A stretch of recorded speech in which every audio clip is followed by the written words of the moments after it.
want to give my favorite example of these kind of surprising or counterintuitive results on environmental transport and environmentalism generally. About, I don't know how long ago, maybe 30-ish years ago, there was a big environmental attack on what were called on juice boxes. And in particular, a type of juice box, which a lot of children, I don't know if they still exist. I think they do.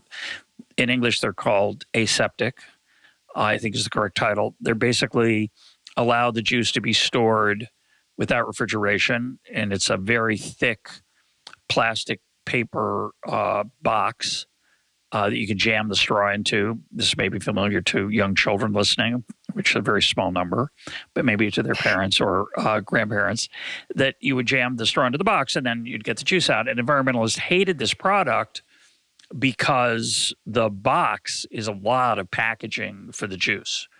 And they encourage people to stop buying these and to either squeeze their own juice or buy juice in other kind of containers.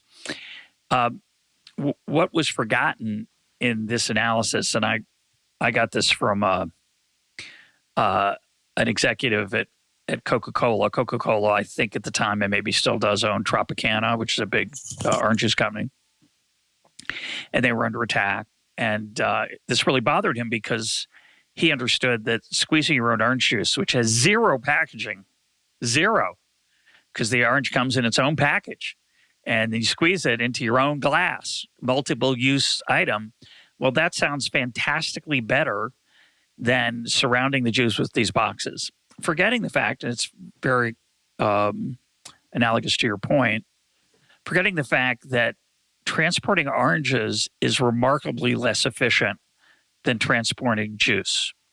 If you transport an orange is a sphere, it's going to be transported in boxes, but the number of oranges you can fit in a box and then pile into the truck is going to be radically, the amount of juice that you can transport effectively through a truck.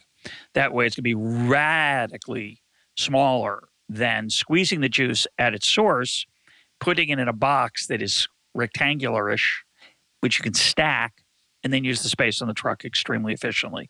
So that was the first point. The first point was that the air around the spheres of the orange, the roundness of the orange, is a remarkably inefficient aspect. Doesn't mean it's decisive, but you'd want to take that into account. The second thing that people wouldn't really take into account is that Coca-Cola is really good at squeezing oranges.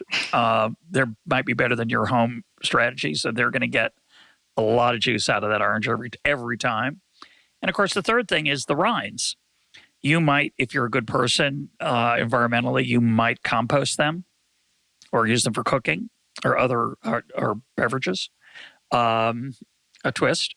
But Coca-Cola has an enormous financial incentive to sell those rinds to, I think it was used for feed and various other things. So actually buying juice box juice was actually probably much better for the environment than squeezing your own, which is counterintuitive again. But again, the truck is the big problem. Unless you live next to an orange grove, getting the orange to your juicer is remarkably environmentally costly.